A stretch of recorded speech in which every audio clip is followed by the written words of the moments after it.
Hello students, good evening to all. Our today's topic is cash flow statement, chapter number 7, class plus 2. Question number 24. The following balance sheet have been prepared from the books of Oasis Limited as prepared on 31st March 2017 and 2018. Prepare cash flow statement. Balance sheet हमारे पास दी है, equities and liability दी है. Equities and liability में share holder fund, equity share capital, reserve and surplus, equity share premium, reserve, general reserve, debenture reserve, non current liability, long term borrowings. और इसी प्रकार से आपके पास जो है सिक्योर्ड लोन दिए हैं, और सिक्योर्ड लोन के बाद आपके पास डिबेंचर्स दिए हैं. Secured loan, debentures, current liability, other current liability, provision for taxation. Non current asset, fix asset, tangible, building, plant and machinery, furniture. Non current investment में लॉन्ग टर्म इन्वेस्टमेंट दिया है. Current asset, debtor, stock, cash in hand, bill receivable और total दिया है. तो किस प्रकार से इस क्वेश्चन को करेंगे, क्वेश्चन करने के बाद आपको क्लियर होगा. Question number 24, cash flow statement, particular amount in rupees and amount in rupees. सबसे पहले हम निकालेंगे cash flow from operating activities. Net profit आपके पास दिया है जो नील दिया है. उसके बाद हमारे पास इसमें ऐड करेंगे हम ट्रांसफर टू जनरल रिजर्व. 2,20,000 में से 2 लाख घटाया तो 20,000.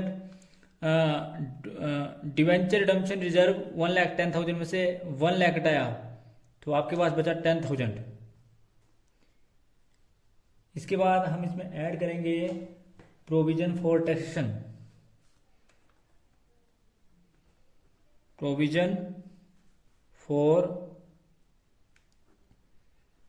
टैक्सेशन जो करंट ईयर का मेड और प्रीवियस ईयर का पेड किया जाता है. और ये जो ऐड किया जाएगा प्रोविजन फॉर टैक्सेशन जो है ये है 35,000. आप इन सबको जमा करेंगे तो ये आपके पास टोटल आ जाएगा. आप इसका टोटल करेंगे तो ये आपके पास आया 65,000. 65,000. और ये जो हमारे पास आया वो आया जी cash from operating activities before change in working capital. Net profit before extraordinary item. जो हमारे पास ये आया net profit before tax and extraordinary item. ये आपके पास आया जी 65,000. उसके बाद आप ऐड करेंगे इसमें एडजस्टमेंट 4. आप यहां पर ऐड करेंगे एडजस्टमेंट 4.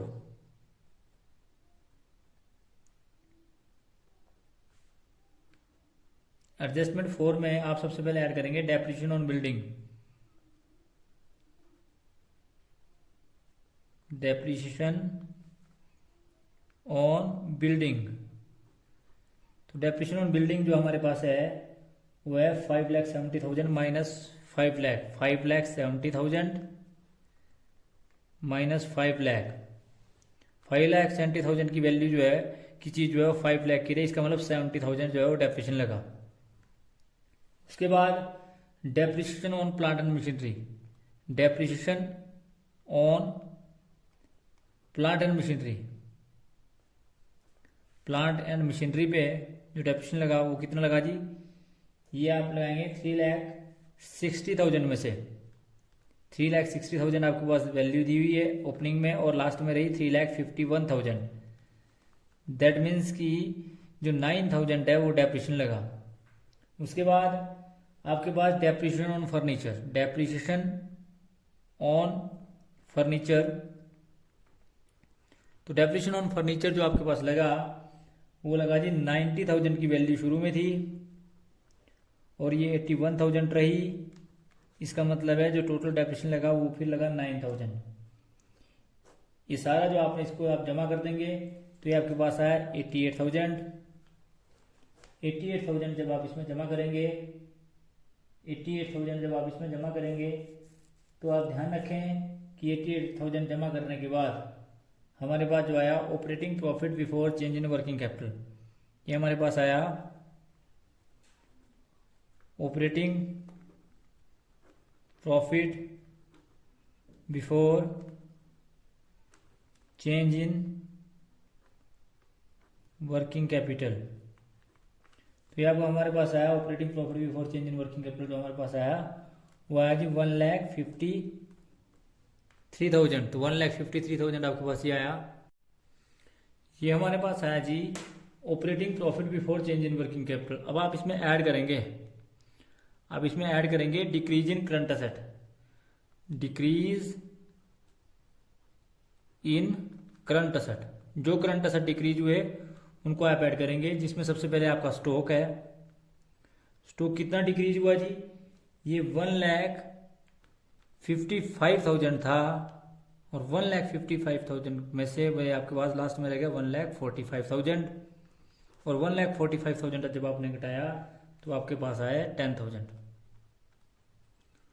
उसके बाद डेटर्स भी डिक्रीज हुए। डेटर्स जो शुरू में थे वो थे 1,80,000, और 1,80,000 में से घटाने के बाद ये आपके पास आया 1,60,000। 1,60,000 जब आपने घटाया तो आपके पास बचा 20,000। उसके बाद आपके पास करंट लायबिलिटी। अब add decrease in current liability, add करेंगे increase in current liability, add करेंगे इंक्रीज इन करंट लायबिलिटीज। और ये कितनी इंक्रीज हुई ये आपने देखना है। इंक्रीज इन करंट लायबिलिटी आपकी इंक्रीज हुई, और ये आपकी सबसे पहले करंट लायबिलिटी ही दी हुई है सीधी, और नहीं दी हुई है करंट लायबिलिटीज की ही आइटम दी हुई है। और करंट लायबिलिटीज जो दी हुई है वो दी हुई है जी 30,000 माइनस 24,000। दैट मीन्स की 24,000 की 30,000 होगी, तो ये आपके पास है 6,000। इन सबको आप जमा करेंगे तो आपके पास है 36,000। 36,000 जब आप इसमें जमा करेंगे तो ये आपके पास आएगा 1,89,000। 1,89,000। उसके बाद आप जो है अगले आइटम लेंगे, जो अगले आइटम में हम लेस करेंगे इसमें से increase in current asset and decrease in current liability. तो इसमें सिर्फ इंक्रीज इन करंट असेट है, डिक्रीज इन करंट लायबिलिटी कुछ नहीं है। तो हम इसमें से लेस करेंगे जिसमें से increase in current asset, increase in current asset. तो इंक्रीज इन करंट असेट में हमारे पास जो इंक्रीज हुए वो है जी बिल रिसीवेबल। और जो बिल रिसीवेबल इंक्रीज हुए वो है जी 4,000 के 40,000 होंगे, मतलब 40,000 माइनस 4, और कोई चीज़ है नहीं, तो ये 36,000 माइनस का आया। और इसी 36,000 को आपने यहाँ लिख दिया माइनस 36,000। तो जो ये आपके पास आया वो आया जी आपके पास cash generated from operating activities. ये हमारे पास आया cash generated from operating activities, और ये हमारे पास आया जी 1,53,000। फिर हमने इसमें से लेस किया पेमेंट फॉर टैक्स। इसमें से हमने लेस किया income tax paid payment for income tax. और ये आपके पास आया जी इनकम टैक्स की पेमेंट है वो आपके पास 40,000 आपने इसमें से लेस किया, तो जो आपके पास आया वो है net cash from operating activities. तो ये आपके पास आया वो है net cash from operating activities, और ये हमारे पास आया जी 1,13,000। तो ये आपके पास ये आया। उसके बाद हमने निकालना है जी cash flow from investing activities. हमने निकालना है इसमें cash flow from investing activities. Cash flow from investing activities जो बी होगा। और ये हमारे पास आया जी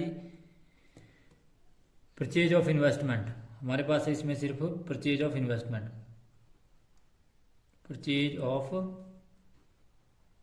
इन्वेस्टमेंट, और परचेज ऑफ इन्वेस्टमेंट हमारे पास दी हुई है इस क्वेश्चन के अंदर 2,10,000। 2,10,000, ये 2,10,000 आपने आउटर कॉलम में भी लिखी जो माइनस की है। और यही जो आपके पास आई वो आई जी net cash used, net cash used in investing activities, और ये आपके पास आया बी, तो ये आपके पास आई 2,10,000। 2,10,000 जो माइनस की आई। उसके बाद हमने निकालना है जी इस क्वेश्चन के अंदर cash flow from financial activities. हम सी निकालेंगे इसमें, और वो हम निकालेंगे cash flow from financial activities. Cash flow from financial activities, और ये हमारे पास आया जी, इसको अगर निकालने के बाद अगर आप इसको देखेंगे तो ये हमारे पास आया, इसको निकालेंगे। सबसे पहले हमारे पास दिया है proceed from issue share with premium, तो ये हमारे पास है प्रोसीड फ्रॉम